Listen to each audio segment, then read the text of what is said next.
How do the Cubs stack up with the two teams in the World Series? I'll tell you about it next.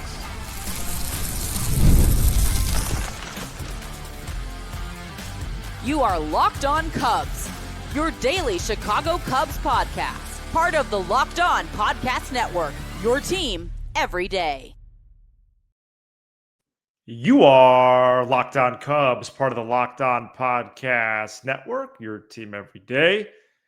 I'm Matt Cozy. I'm a lifelong fan, taking my passion into discussion with you on all things Cubs. Today's episode is brought to you by FanDuel. Right now, new customers can bet just $5. And if your bet wins, you'll get $300 in bonus bets to use across the app. All right, some show updates here at the top. This off season, Sam and I will be together the 3 days to open up the week, Monday, Tuesday, and Wednesday. And then I will be solo Thursdays. Sam will be solo on Fridays. And on the next episode, Sam actually won't be solo because he will be, drumroll please, he will be joined by Justin Steele, Cubs pitcher. So together 3 days a week, a solo episode each. And that will be for most, if not all, of the off season. On today's episode, news and notes, including the announcement of the Silver Slugger finalists, grading the catcher position for the Cubs in 2025, highlighted by Carson Kelly. And we start with evaluating the Cubs this season in direct comparison to the World Series teams. The Blue Jays and Dodgers open up the World Series on Friday.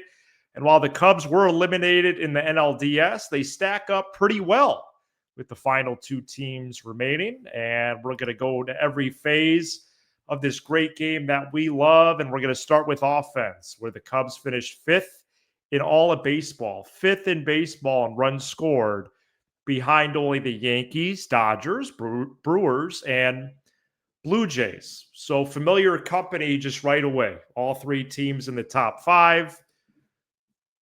And I have more numbers, okay? Because the Cubs, no doubt, had their ups and downs this year offensively.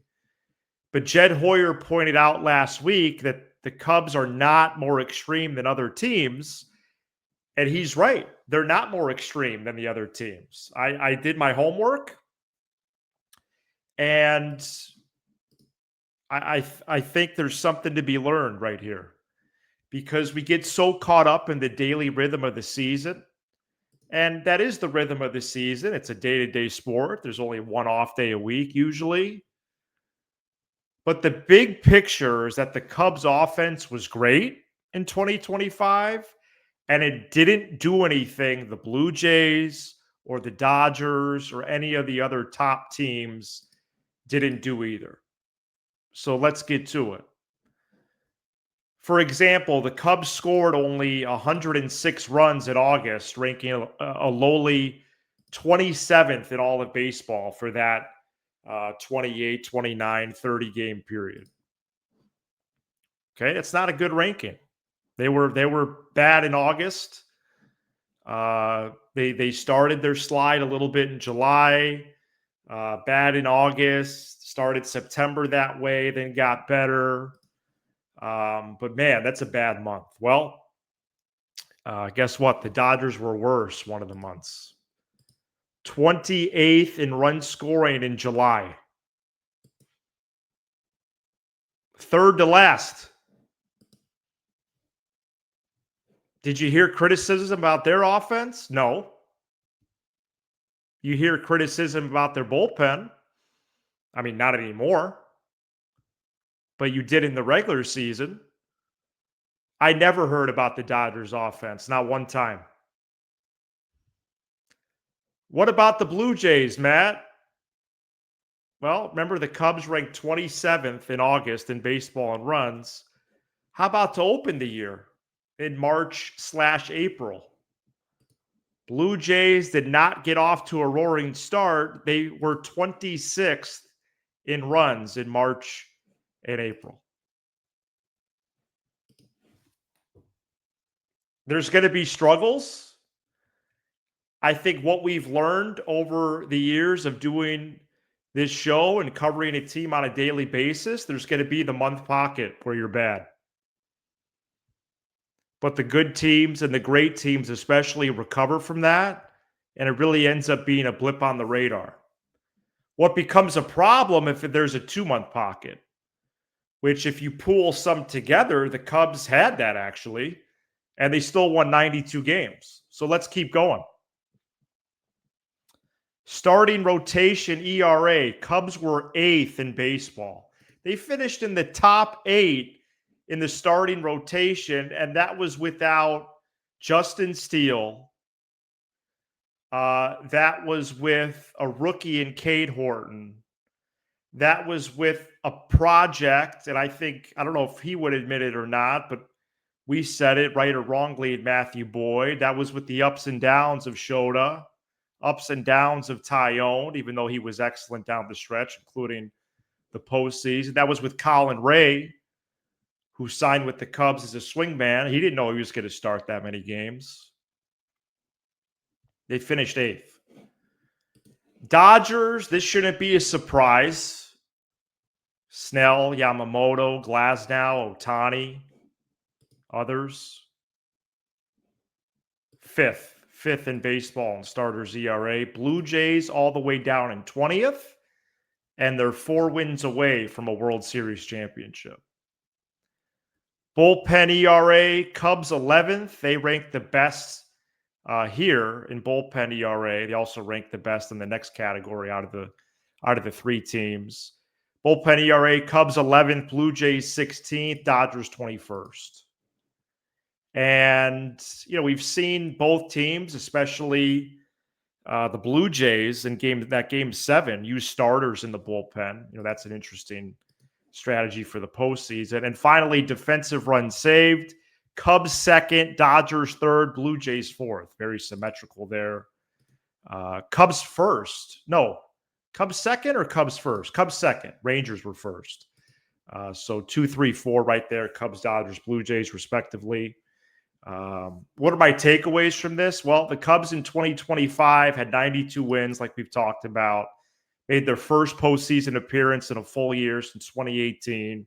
Posted their first postseason series win since 2017. 1 win away from the Final Four. 5 wins away from advancing to the World Series. They aren't too far away.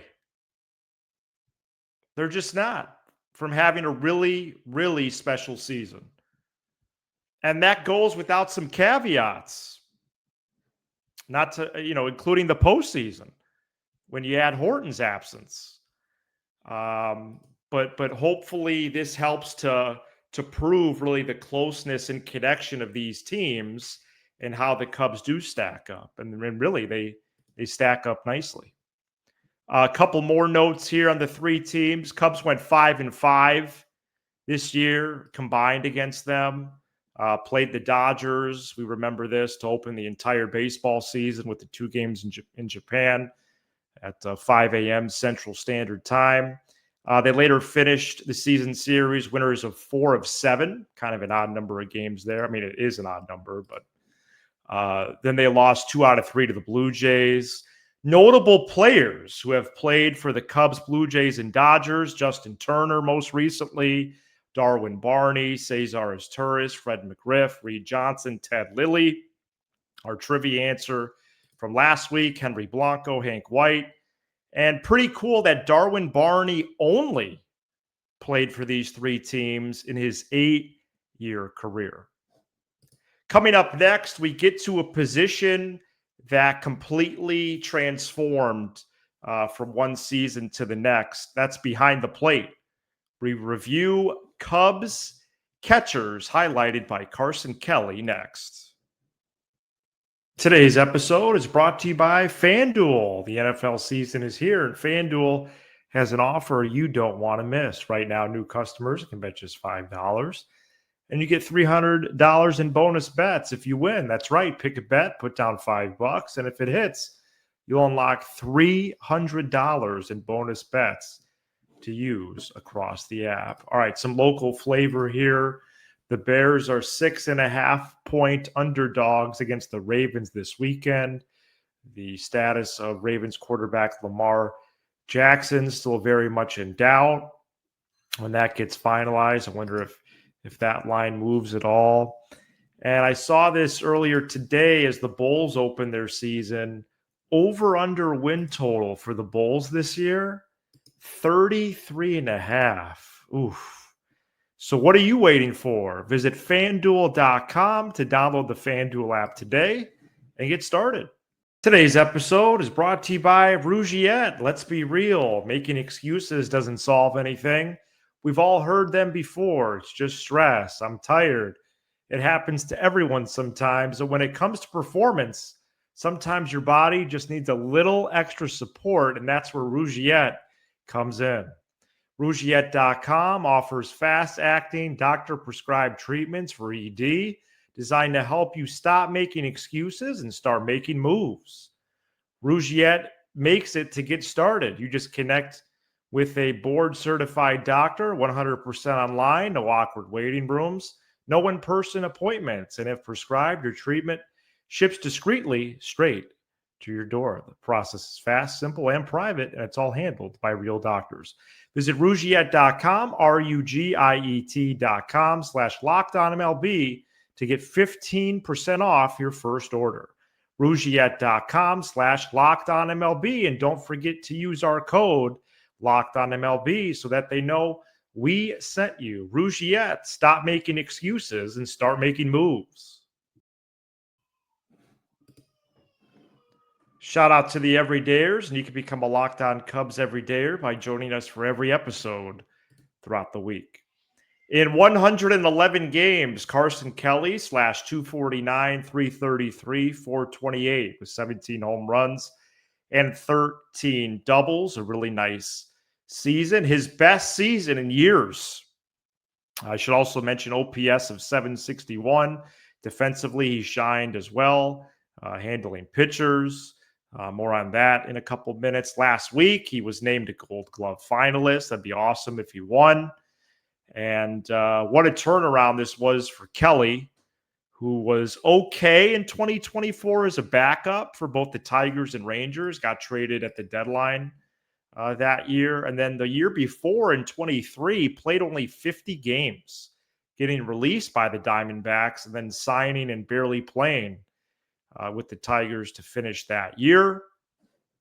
And he started off hot too. Like really it was pull to pull. You know, like any player, he had some cold stretches, but Carson Kelly's first 20 games this year, he hit 361 with an on base of 500 to go along with 8 homers. He had 8 homers in 20 games. Highlights during that 20-game span, he hit for the cycle in March against the A's. And then in April, he had 2. Count them, two homer games against the Dodgers and then his former team that released him, the Diamondbacks. That must have been pretty sweet for him. For a team that the catching position for the most part in 23 and 24 was an automatic out. This is towards the top of the list of why they won 92 games. And it helps to list the offensive numbers, but it was defensively controlling, helping to control the run game, even though I've always believed that's more on the pitcher. But the catcher, no doubt, contributes to that. Fielding their position, calling the game, right? Calling the pitches, at least helping being a part of that, being in the pitching meetings with Tommy Hotovy and the Cubs pitching infrastructure. So it was big time. And the reason why this group will get such a high grade is because it wasn't just him. Carson Kelly was also Reese McGuire. Where did he come from? He had 9 home runs in 44 games, including hitting 2, count them 2, in his very first game with the Cubs. Looking back on notes today, I didn't realize that was his first game. I thought maybe it was like his second or his third. But Reese McGuire and that comeback win over the Reds on that Sunday in May hit 2 homers, ended up with 9 in just 44 games. And Miguel Amaya hit 281 in 28 games as he missed almost the entire year with 2 major injuries. And Kelly and Amaya do figure to be the duo behind the plate in 2026. And I wonder if still on the team, Moises Ballesteros does get some time at catcher, maybe against a tough righty, right? With Kelly and Amaya both being right-handed hitters. Maybe Mo Baller could get a start a week even against a righty, no matter the matchup. And one of the reasons why I know he's not as advanced in his catching skills, and you read the scouting reports, he's a DH. He's a DH. Maybe he could play first in a pinch, catcher in a pinch. But I do wonder if, some of the new aged metrics, the ABS system, I wonder if that could somehow help Ballesteros. And again, I'm not advocating that he splits time with those guys, but even once a week, once every 10 games, maybe that's a fair measuring stick there. Would be nice. But Miguel Amaya, that huge home run against the Dodgers in April. When you put together the list of the top games of the year, that's a top 3 game, top 2, and many fans would have it number 1, I think. We'll see where Marquee puts it when they start running games in November and December, like they typically do. I don't know if they're going to do that this year. I'm sure they will. Then the other element here is when they're behind the plate. All 3 of these guys played well defensively. They handled the staff well. They called pitches well. I have here ERA samples of the 5 main starters this year. And I didn't manipulate here. I really made sure, to pair catchers with pitchers that had an adequate amount of starts with that catcher. And it's so good. It's really, it's fun to look back on this stuff. I know a couple weeks ago, almost 2 weeks ago now, was hard. But it was a good year.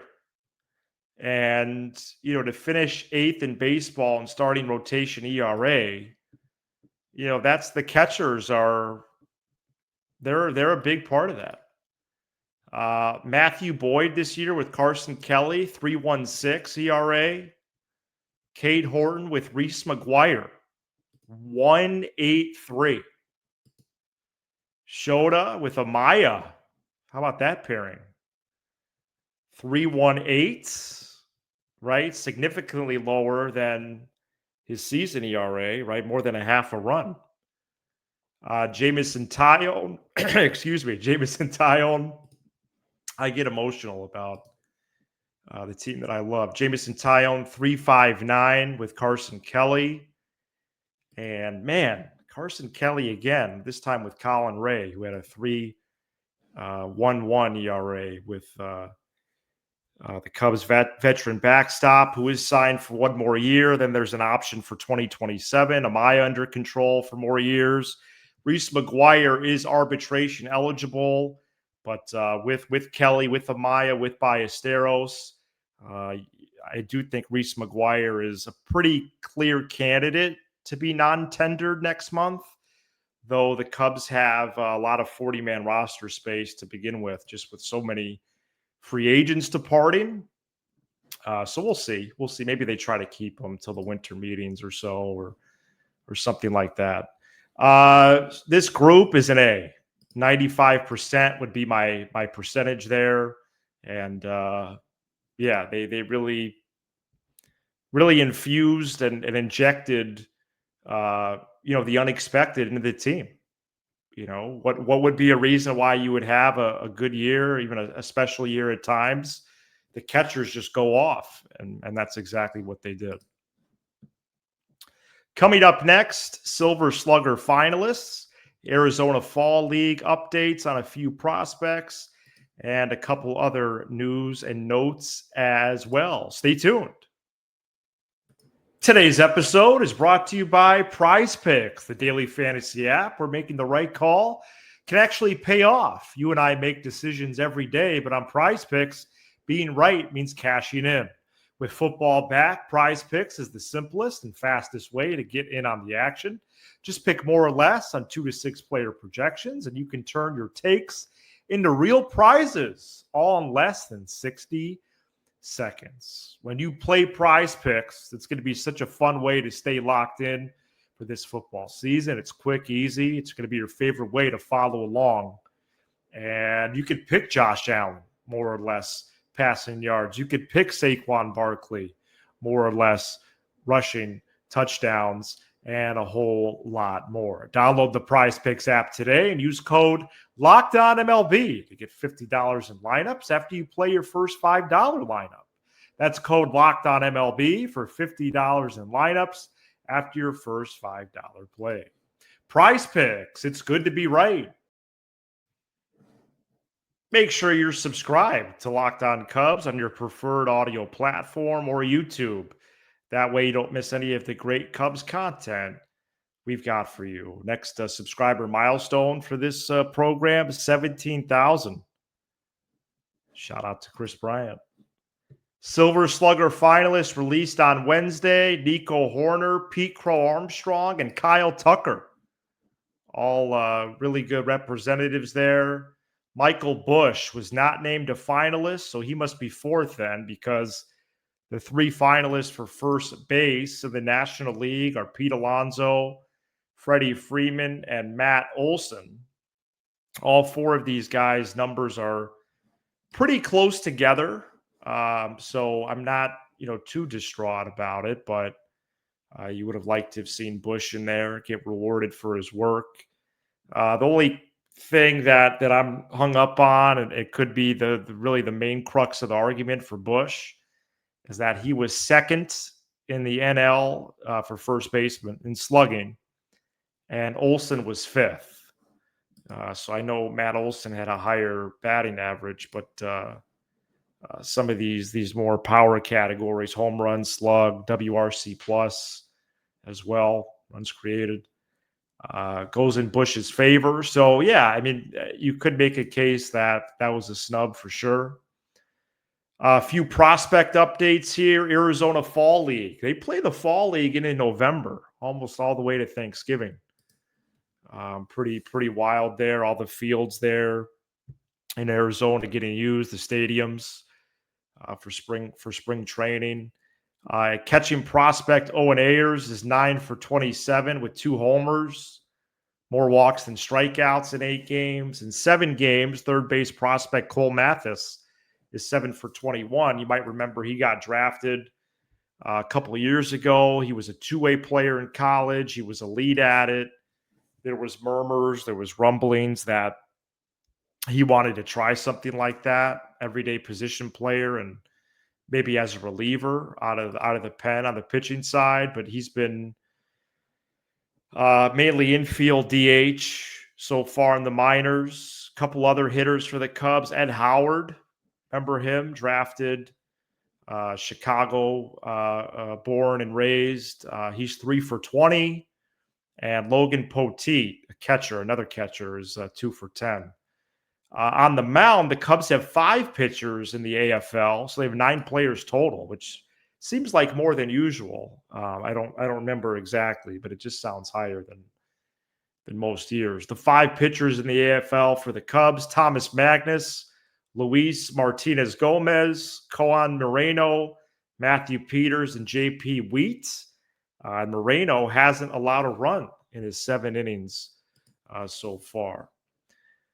All right, a couple other notes here as before we sign off. 2025 MLB postseason TV viewership is the highest it's been in 15 years. That is a really encouraging sign. A couple weeks ago, MLB finalized some of its actually, I need to double check that. Is that just my imagination? I know they were in negotiations for next year. No, it did. It did get finalized. MLB media rights came up. They signed deals through 2028 so they could be aligned with Fox, whose deal runs out after 28. They of course have the World Series. You can start watching that Friday. Dodgers, Blue Jays. But across all the platforms, right, from the wild card through Game 7 the other day of the ALCS, postseason ratings for baseball way up, and they're the highest they've been in 15 years. So that's really, really good. Right now, the one bit I remember about the media rights deals that NBC ended up getting Sunday Night Baseball.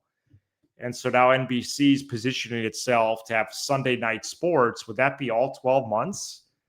I think so, unless I'm missing something in the calendar.